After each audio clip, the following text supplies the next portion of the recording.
انا واحد بشجع الاهلي من 2006، يعني تقريبا داخل في بتاع 20 سنه، 18 سنه بالظبط.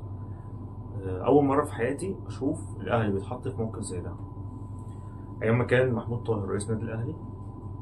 اكيد اي حد بيجي مش دايما بيبقى فيه كل حاجه صح، بس هو كان بالنسبه لي في الفتره اللي انا عشتها مع الاهلي، يعني هو كان من اكتر الناس اللي بيحبوا الاستثمار عموما، مش في الرياضه بس عموما. فده ما كانش الشخص اللي ينفع ان هو يبقى موجود في الاهلي، او في اوقات بتبقى انت عايز الاستثمار واوقات لا. بصراحه الموقف اللي حصل من مجلس اداره النادي الاهلي موقف انا اول مره اشوفه في حياتي مع الاهلي.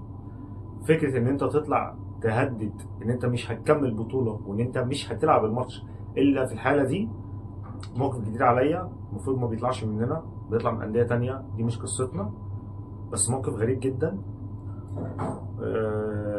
خلال السبع سنين اللي انا شفتهم مع المجلس ده، آه، دايما كان اي قرار بيطلع بيبقى قرار مدروس.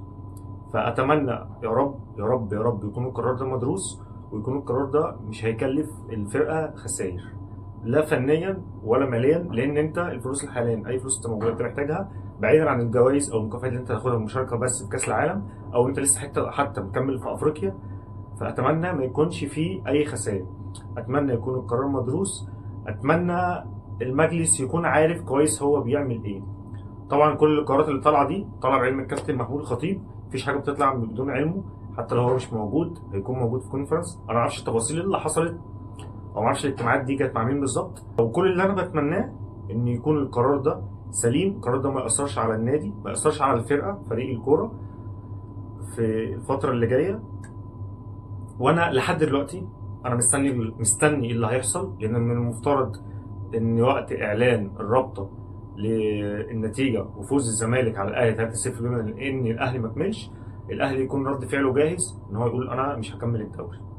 ايا كان اللي هيحصل او عواقبه ايه، اتمنى يكون ان هم جاهزين. انا مش هكمل الدوري عشان في واحد اتنين تلاته، والله انا مش هيبقى في عقوبات، او العقوبات بتاعت ان انا الماتش ده ما لعبتوش ماتش الزمالك، وان انا مش هكمل. تمام، في عقوبات سليمه، بس الموضوع ما ياثرش على اللي جاي للاهلي، وان هم يكونوا جاهزين. سواء بقى انا الدوري مش هيكمل لعدم قانونيته، ايا كان القرار اللي هيحصل، المهم ان هم يكونوا دارسين الموضوع. وده اللي انا متوقعه ومستنيه من الاهلي، اتمنى ان ده يحصل.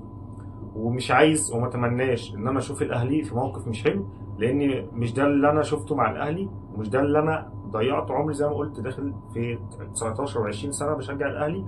اول مره اشوف ده، فاتمنى كل موقف سليم. وانا طبعا ما ينفعش ان انا اتكلم وانا ما اعرفش ايه اللي حصل، او هم بيفكروا في ايه، او هم بيستندوا على حاجه قانونيه تقدر تقول ان لا اللي انتوا بتعملوه ده ملوش لازمه. انا كل اللي يهمني، انا راجل بنافس على الدوري، انا عايز بطوله الدوري، ابقى بطل الدوري، ما يتاخدش مني بالطريقه دي. انا بنافس على افريقيا، اكون بطل افريقيا، واعمل منافسه او اقدر ان انا اوصل لدور متقدم في كاس العالم بنظامه الجديد. كل ده اللي انا عايزه. وبرده طالما في كاس رابطه انا اقدر انافس على كاس الرابطه. فاتمنى يكون المجلس اللي عمله ده خير، وانا معاهم طالما ده هو مصلحه النادي الاهلي.